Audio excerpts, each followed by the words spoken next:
วัดละคังพิมพ์ใหญ่สวยที่สุดนะชมมีหน้ามีตา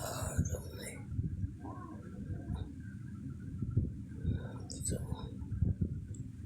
องค์เสียดงชมพิมพ์องค์เสียดงไม่มีหน้ามีตา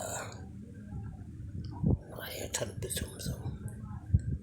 สวยที่สุดนะชมด้านหลังเหมือนกันเลยด้านหลังพิมพ์เหมือนตัด